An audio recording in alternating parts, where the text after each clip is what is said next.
రాతి దేవుడైన వినాయక చవితి అంటే వినాయకుడు పూజించడానికి వి అంటే విఘ్నాలు, నాయకుడు అంటే జయింపగలిగిన వాడు. వినాయకుడు విఘ్నాల్ని జయింపజేసే ఆ వినాయక చవితి సందర్భంగా మనం వచ్చేసాము. వెరైటీ విగ్రహాలు ఎక్కడెక్కడ ఉన్నాయి, అవి ఏ ఆకారంలో ఉన్నాయి, ఏ ఆహారంలో ఉన్నాయి అని చూపించడానికి మనమైతే వచ్చేసాము.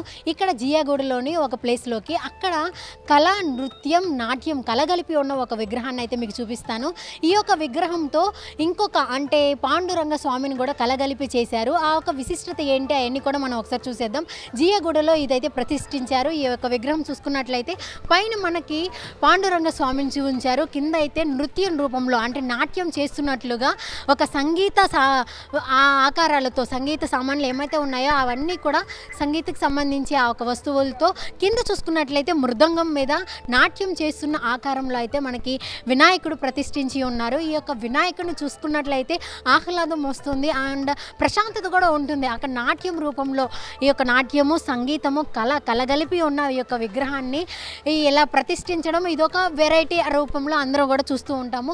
ఇది చిత్రంగా కాదు, విశేషంగా దీన్ని అయితే ప్రతిష్ఠించారు. ఈ యొక్క విగ్రహాన్ని కింద మృదంగంతో, నాట్యంతో అండ్ పైన పాండురంగ స్వామి. అంటే ప్రతి ఒక్కరికి కూడా మనకి హైదరాబాద్లో బోనాలు ఎంత ప్రత్యేకంగా చేసుకుంటూ ఉంటామో, తెలంగాణలో బోనాల్ని ఎంత ప్రత్యేకంగా జరుపుకుంటూ ఉంటామో, అలాగే మహారాష్ట్రలో కూడా పాండురంగ స్వామిని అంతే ప్రత్యేకంగా పూజిస్తూ ఉంటారు. అయితే ఇక్కడ చూసుకున్నట్లయితే పాండురంగ స్వామి విగ్రహాన్ని మనం క్లియర్ కట్గా చూసుకున్నట్లయితే ఆయన నడుం మీద చేతులు వేసి వెయిట్ చేస్తున్నట్లుగా మనం చూసుకుంటుంటాం. అంటే ప్రతి ఒక్క పూజలు ఏ ఒక్క దేవుడి దగ్గరికి వెళ్ళి పూజ చేయాలన్నా ఫస్ట్గా మనం చేసే ఒక పూజలు ఎవరు అంటే వినాయకుడిని మాత్రమే పూజిస్తూ ఉంటాం. ఆది దేవుడు కాబట్టి విఘ్నాలన్నీ తొలగిపోవాలి అని చెప్పి వినాయకుడిని ఎలాగైతే పూజిస్తూ ఉంటామో అక్కడ పాండురంగ స్వామి వెయిట్ చేస్తూ ఉన్నారనమాట.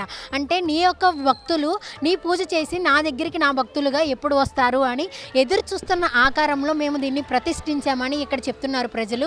మరి ఈ యొక్క పాండురంగ స్వామిని కలగలిపి నాట్యం, నృత్యం, కళని కలగలిపి ఉన్న ఈ యొక్క విగ్రహాన్ని ప్రతిష్ఠించడానికి కారణం ఏంటి, ఈ యొక్క ఆలోచన ఎలా వచ్చింది వాళ్ళని అడిగి తెలుసుకుందాము. నమస్తే sir, happy Vinayaka Chaturthi. Thank you. మీకు కూడా మా 2BHK తరఫున ఫస్ట్ టైం మీరు వచ్చారు ఇంట్రడ్యూస్ చేసుకోవడానికి.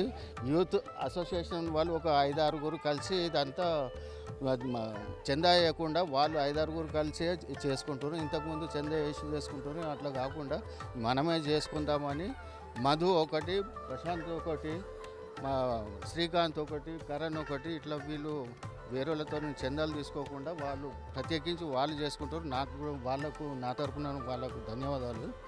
ఫస్ట్ ఆఫ్ ఆల్ మీరు 2BHK వచ్చినందుకు మీకు మా శుభాకాంక్షలు, వినాయక చతుర్థి శుభాకాంక్షలు తెలియజేస్తున్నాను. Thank you sir. మరి ఈ యొక్క విగ్రహం ప్రతిష్టత అంటే ప్రత్యేకత ఏంటి?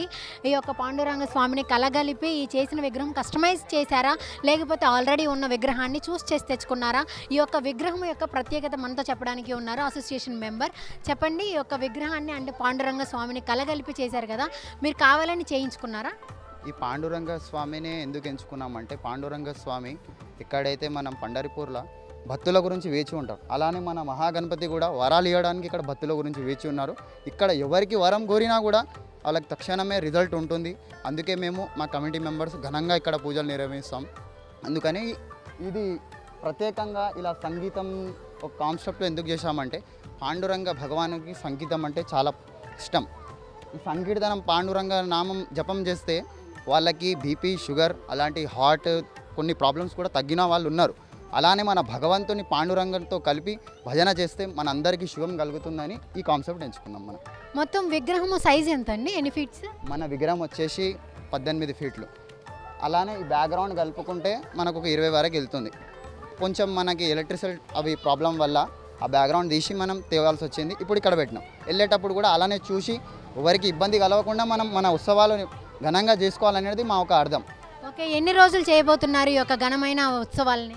ఇవి 11 రోజులు మేము నిర్వహిస్తాం. 11వ రోజు మనం ఘనంగా మార్నింగ్ లడ్డూది వేలంపాట చేసుకొని దాని తర్వాత మనం ఊరేగింపు ఘనంగా చేసి మా బస్తీవాసులు, మా పాత కమిటీ మెంబర్లు, మాకు ఎవరైతే బ్యాక్ సపోర్టర్స్ ఉన్నారో వాళ్ళందరూ మాకు సపోర్ట్ చేస్తారు. మా అశోక్ అంకుల్ గారు కూడా చాలా మాకు వెనుక ఉండి ఏమైనా తప్పులు చేసినా భగవంతుని దగ్గర ఇట్లా కాదు ఇట్లా చేయాలని మంచిగా చెప్తారు. అలానే వాళ్ళ ఏమంటారు ఆన్సర్స్ వాళ్ళ దగ్గర ఏమైనా క్వశ్చన్స్ చేస్తే వాళ్ళు ఆన్సర్స్ చేస్తే దాన్ని బట్టి మేము పూజలు నిర్వహిస్తాం. ఓకే, ఎలాంటి కార్యక్రమాలు చేస్తారు ఈ యొక్క 11 రోజులు? ఈ యొక్క 11 రోజుల్లో శనివారం నైట్ మనకి భజన కార్యక్రమం ఉంది. ఎందుకంటే పాండురంగ భగవానునికి గణపతికి కూడా భజనలు అంటే చాలా ఇష్టం, భజన సంకీర్తన ప్రియులు వాళ్ళు, అందుకని మనం భజనం పెడుతున్నాం.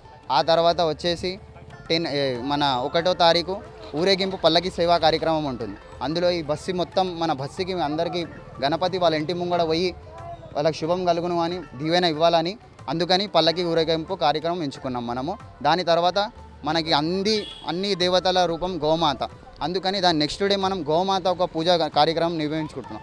దాని తర్వాత అన్నదాన ప్రసాదం దద్దోజనం అలాంటి ప్రతి ఐటమ్ ఒక 10-12 ఐటమ్స్ పెట్టేసి స్వీట్స్ అవి పెట్టి అన్నదాన కార్యక్రమం ఉంది మనకి. అలా డైలీ ఒకరోజు సంగీతంకి సంబంధించిన ఒక భరతనాట్యం కానీ అలాంటి కొన్ని కళకి సంబంధించిన కల్చర్ ప్రోగ్రామ్స్ మేము చేయబడుతున్నాం. ఓకే, కుల మత భేదాలు లేకుండా ప్రతి ఒక్కరిని ఆహ్వానిస్తున్నారా? ప్రతి ఒక్కరిని అవార్డిస్తున్నాం. భగవంతుడు అందరికీ భగవంతుడే, ఏ కులమైనా ఏ మతమైనా భగవంతుడు వాళ్ళకి ఆ రూపంలో దర్శనమిస్తున్నాడు, వాళ్ళు ఆ రూపంలో కొలుస్తున్నారు. కానీ అందరికీ ఒకటే దేవుడు, అది మనం అందరు కలిసిన దేవుడే. ఎవరు నమ్మే విధానం వాళ్ళ సిద్ధాంతాలు వేరుండొచ్చు, కానీ భగవంతుడు ఒకటే.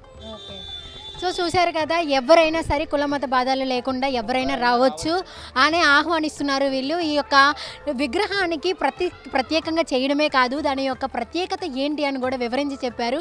ఆయన యొక్క భక్తుల గురించి ఎదురు చూస్తున్నట్లుగా పాండురంగ స్వామిని ఎప్పుడెప్పుడు వరాలు ఇద్దామా అన్నట్లుగా ఎదురు చూస్తున్నట్లుగా వినాయక విగ్రహాన్ని కూడా ప్రతిష్ఠించినట్లుగా చెప్తున్నారు. ఈ యొక్క వెరైటీ విగ్రహంలో ఎంత ప్రత్యేకత ఉందా అని కూడా ప్రతి ఒక్కరూ ఆలోచించేలాగా ఉంది ఈ యొక్క విగ్రహం. ఇలాంటి విగ్రహాలు ఇంకెక్కడ ఎలాంటివి ఉన్నాయి, ఇంకా ఇంకా ప్రత్యేకమైన విగ్రహాలు ఇంకెక్కడ ఉన్నాయి అది కూడా చూసేద్దాము. అంటిల్ దెన్ కెమెరామెన్ వినోద్తో కేజీఆర్ సైనింగ్ ఆఫ్.